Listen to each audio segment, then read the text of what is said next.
So if you're into Hollywood and pop culture and all, there's a fair chance that you've heard of the actress and singer Cynthia Erivo. One of her notable roles being the quote-unquote Wicked Witch of the West in the 2024 film adaptation of Wicked alongside Ariana Grande, who's Glinda, the quote-unquote Good Witch. Which, if you don't know, Wicked is the prequel to Wizard of Oz, and some minor spoilers ahead for the next 30 seconds or so, FYI. But I said quote-unquote because from my understanding of both the Broadway and film adaptations of Wicked, the point was meant to show that Elphaba, the Wicked Witch, though her character made some bad choices, there is more to her than that, and it's a combination of societal factors as well. Basically saying that it's not black and white, pun sort of intended. But yeah, she's not inherently evil. And that's all fine because when people do bad things in this world, while I don't condone any of it, you sometimes do garner sympathy for the person depending on the context, especially if they went through something terrible in their upbringing. And all of that's well and good, except for the fact it's kind of ironic because Cynthia Erivo in public life loves playing the victim in such a narcissistic way. As an example, when a fan edited the Wicked advertisement to hide Elphaba's eyes just for fun to make it look more like the original poster, Cynthia then took to her Insta story to cry about it, saying, "This is the wildest, most offensive thing I have seen. Equal to people posting the question, is your blank green?" assuming they're talking about genitalia. Saying, "I'm a real life human being and that poster is an homage, not an imitation. To edit my face and hide my eyes is to erase me, and that is just deeply hurtful." Which, first of all, talking about someone's private parts like, is it bubblegum pink or in this case green, yeah, that's degrading, but I really don't understand how editing the poster to look like the original is nearly as bad. It's meant to pay homage to the original Wicked, which people clearly loved. But no, it's always about the world revolving around you because you're so special. So much so, apparently, that Cynthia Erivo added micro braids to Elphaba so that Wicked could honor black women. Erivo said she wanted something more connected to the person underneath, or me. Not only would it honor her, it would honor also black women and give them something to connect with. Because in the film, Elphaba is introduced as a baby who's born with green skin and is ostracized by her family as a young woman, and later discovers her magical abilities. Which resonated with the costume designer Paul Tazwell, who is African American by the way, because it's a young woman who is marginalized because of the color of her skin. Which, look, I really didn't care about the race of the person that was playing Elphaba. I have no dog in that fight. It's just like, if you're gonna play a character, just do it, and not everything has to be about race. Can't we just have one movie that doesn't infuse in their messaging themes about discrimination? It's kind of funny because Cynthia's pretty much bald or sometimes dyes what little hair she has as blonde. And as JNJS Mom 47 pointed out, she wanted micro braids to support black women, and as a direct connection between her as a black woman and her character, but yet in real life shaves her head nearly bald and dyes it blonde. I'm confused. And what else was confusing was her speech at the GLAAD Awards, which for context is Gay and Lesbian Alliance Against Discrimination. After she won the Stephen F. Kolzak Award, which for context is given in honor of said person who was an LA-based director who devoted the last part of his life to fighting homophobia and AIDS phobia within the entertainment industry. And this award is given to an openly LGBT member of the entertainment or media community for their work eliminating homophobia, as Cynthia is a lesbian and dating actress Lena Waithe. But anyways, yeah, her speech was a combination of victimhood and some nonsense. And I've been deeply grateful for every second of it. I have spoken about being your whole self. I speak about the prizes that come from being you against the odds, but rarely do I acknowledge how hard that can be. It isn't easy. Waking up and choosing to be yourself.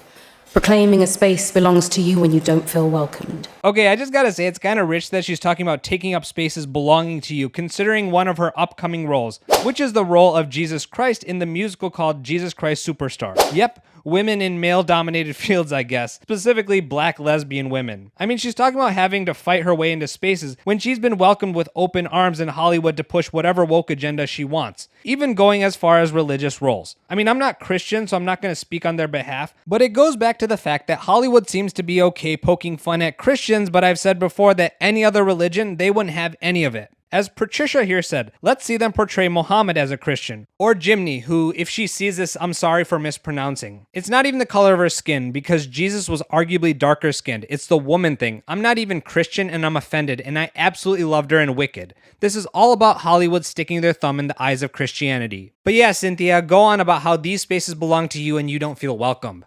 Teaching people on a daily basis how to address you, and dealing with the frustration of reteaching people a word that has been in the human vocabulary since the dawn of time. They, them.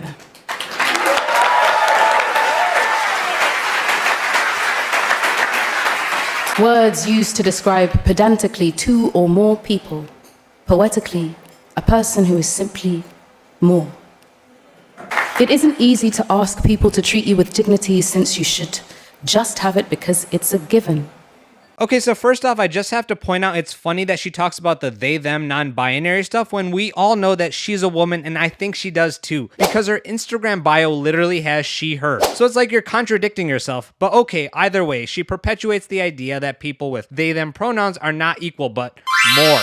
And by extension, LGBT people like herself. I mean, from the way that she behaves in the examples I showed earlier, it's kind of coming together that she sees herself as more than. As a person who's black, female, queer, somehow she deserves more than the normal human being. But she doesn't believe she gets the basic dignity. Yeah, everyone's entitled to that, but if you walk around with a holier than thou attitude, don't be surprised when you get treated as less than by those who've had enough of you. Just saying, make it make sense, but she can't. And she makes it clear in the next part when she goes into this weird soliloquy. Here in this room, we have all been the recipients of the gift that is the opportunity to be more. For some, the road has not been one paved with yellow bricks, but instead paved with bumps and potholes. Whichever road you have traveled, how beautiful it is that you've had a road to travel on at all.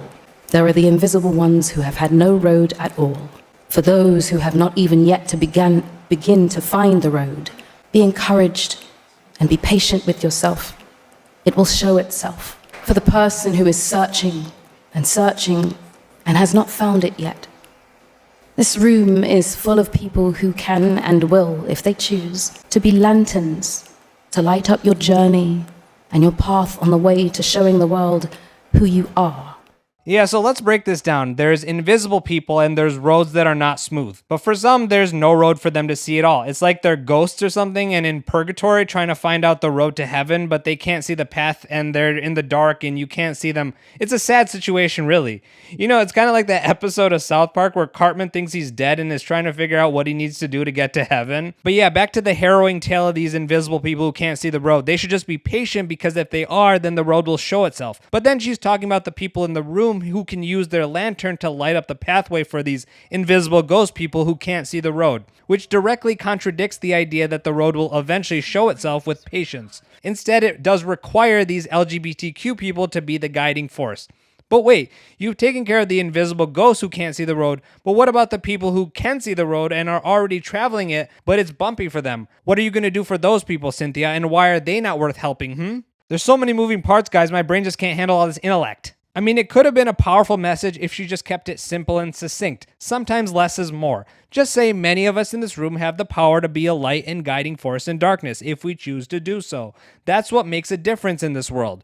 Here, Cynthia, hire me to be your speechwriter because obviously you didn't hire a good one. It reminds me of that speech from the National Education Association president talking about what's necessary to preserve democracy. We are the ones who helped to shape the heart of this nation's hopes and dreams.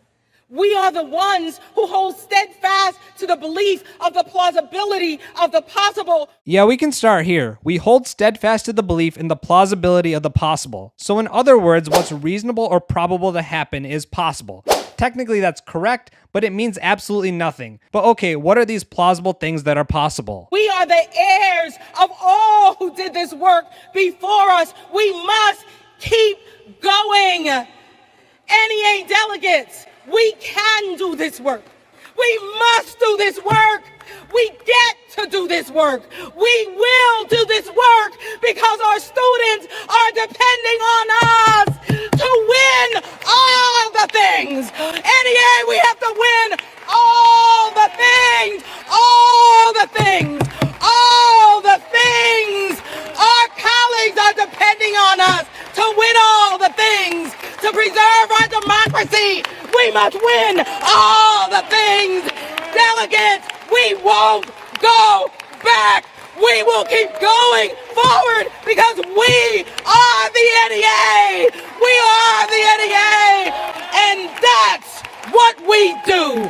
Thank you, NEA. Thank you. I love you. Yeah, okay, so the plausible things that are possible is doing this work to win all the things. Emphasis on all the things, guys, not some of the things, because democracy depends on us winning all the things, because as the NEA, that is what we do. We win all the things. So simple, yet so profound, guys. I'm in tears.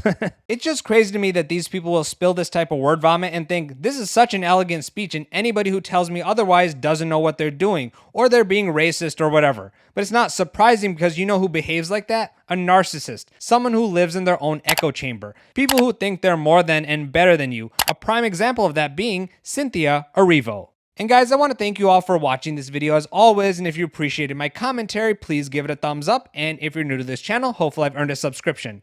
Here's some more videos for you to watch in the meantime. Until next time, peace out.